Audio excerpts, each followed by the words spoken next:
Carlos, your question, please. Hi, good evening, everyone. Thank you so much for the 4 presidential candidates who had both the political commitment and the political courage to be part of this conversation.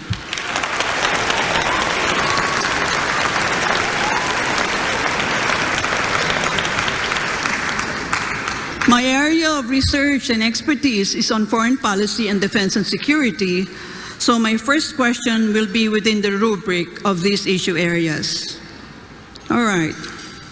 If the Quad were to become a collective security alliance, you, as our country's chief architect of our foreign policy, are you going to make the Philippines as a member of the Quad?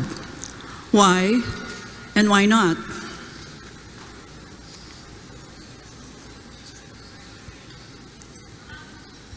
Professor Carlos's question will be addressed to Secretary Norberto Gonzales first. Well, we will always be part of arrangements like that. And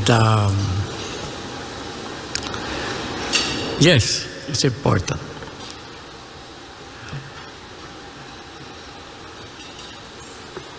Dapat lagi kasi may mga kasama tayo kung may mga hiharap tayo mga problema sa mundo. Kaya kailangan, kung may mga arrangements na ganyan, dapat pinapasok natin.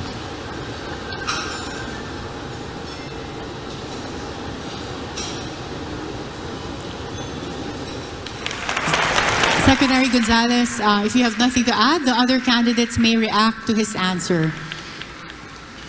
I think Secretary Ernie Abella. Yes.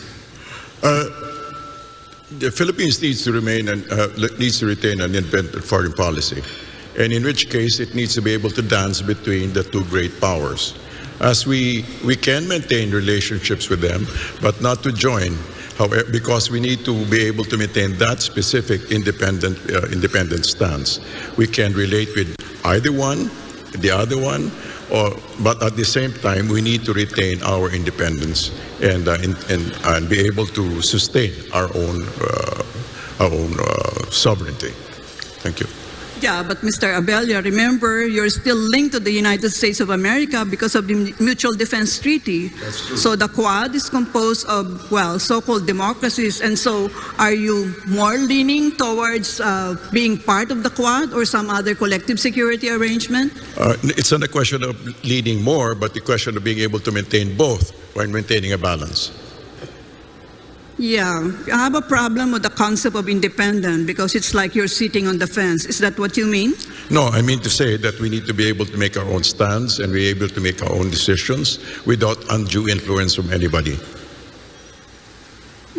I don't know that being friends with everybody is foreign policy. We're not being friends with anybody. We can have trade with the greater power, which is our neighbor. On the other hand, we can maintain MDTs with the people in Quad. Yeah, well, the reason why, and this is for all the candidates, I asked this question is that right now I'm sure the big powers are trying to carve their own spheres of influence. And because we've always been within the sphere of influence of the United States of America, the Quad is simply an extension of this proposed collective security arrangement. On the other hand, they will not always, we can always be sure that they will always stand for us. Well, of course, nobody can answer that question, even if we ask Biden today, you know. Thank you. Thank you.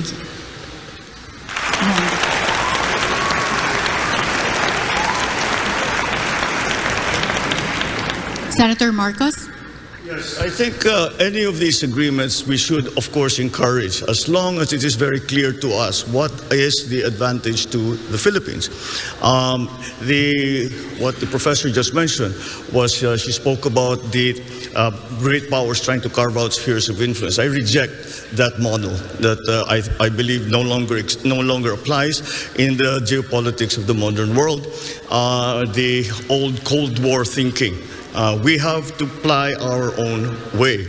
And so it really would depend on what is inside, or what those agreements say, that the Philippines what will be doing and what those other partners of ours will be doing for the Philippines. And once again, because we shouldn't think of the old Cold War system, we should always think in terms of the fine line that the Philippines has to tread in all our foreign policy decisions.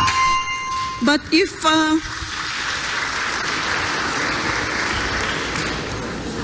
Mr. Marcos, if you reject the concept of spheres of influence, does that mean you're going to scuttle the Mutual Defense Treaty when you become President of the Republic?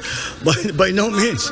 Linked to the United States of America as a defense ally. No, by no means. The relationship with the United States, our special relationship with the United States, is not something that we can treat, be cavalier about. It is a very important one. And it has stood us in good stead for over 100 years. And that, I think, will never disappear from the Philippine psyche, the idea and the memory of what the United States did for us and fought with us in the last war.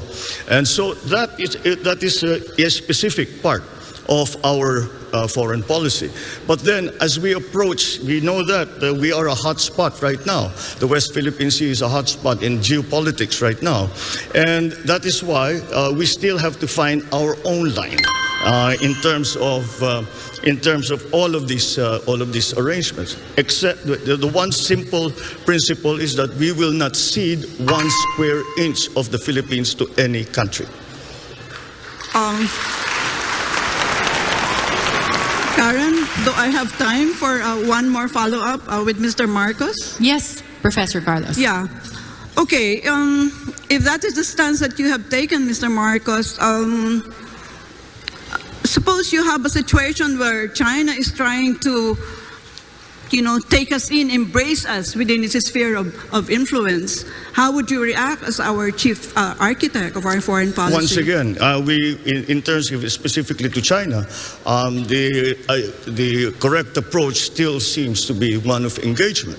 And no matter what the superpowers are trying to do, we have to work in the interest of the Philippines, and we cannot allow ourselves to be part of the foreign policy of any other country.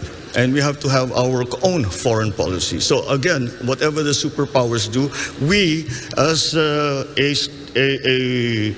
highly strategic geographic, are having a highly strategic geographical location in the world, really have to walk that very, very fine line between these great powers who, I always say, these are great powers, we are in between. If they sneeze at the same time, we disappear from the map. And that is something that we always have to keep in mind.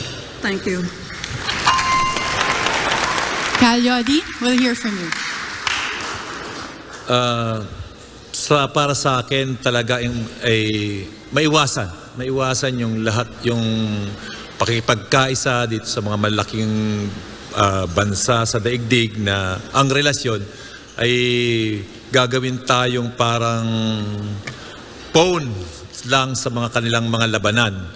Ang aking naiisip talaga ay maging unaligned ang ating bansa sa mga malaking kapitalistang bansa sa daigdig, tapusin yung ating military agreement sa US, yung Mutual Defense Treaty, yung BFA, yung EDCA, at pati yung relasyon natin sa China na dihado tayo. Makipagkasundo lamang tayo doon sa mga bansa nagagalang sa ating mga karapatan, sa ating soberanya, sa ating territorial integrity, sa ating mga panuntunan. Any follow-up questions, Professor Carlos? Yeah, Mr. De Guzman, kung gusto ninyong non-aligned po tayo, ay saan po tayo tutukod? Alam niyo naman ng ating military yung pinakamahina sa buong ASEAN region. So, ito ba ay aspiration mo lang bilang chief executive? Or is non-alignment, this is still something that will wash in international politics now? Non-aligned tayo doon sa mga bansa na magagamit lamang tayo sa kailang mga interes. lalo na sa kasalukuyan ng sitwasyon ngayon na yung China halos at Amerika ay may trade war at nagigirian sila, huwag na tayong makisangkot sa kanilang girian. Makipag-align tayo sa mga bansa na nagsusulong ng pagkakaisa, kapayapaan at economic ang mas focus ng pagkakaisa at pagtutulungan. At hindi yung papanig sa Amerika o sa China, lalo na sa usapin ng West Philippine Sea na siya ang mainit na usapin sa ngayon. Magagamit lamang tayong phone ng sino man sa kanila. Kaya dapat makipagkaisa tayo sa mga bansa dito sa Southeast Asia at tayo ay magtulungan para sa ikauunlad ng mamayan. Iwasan natin ang giyera.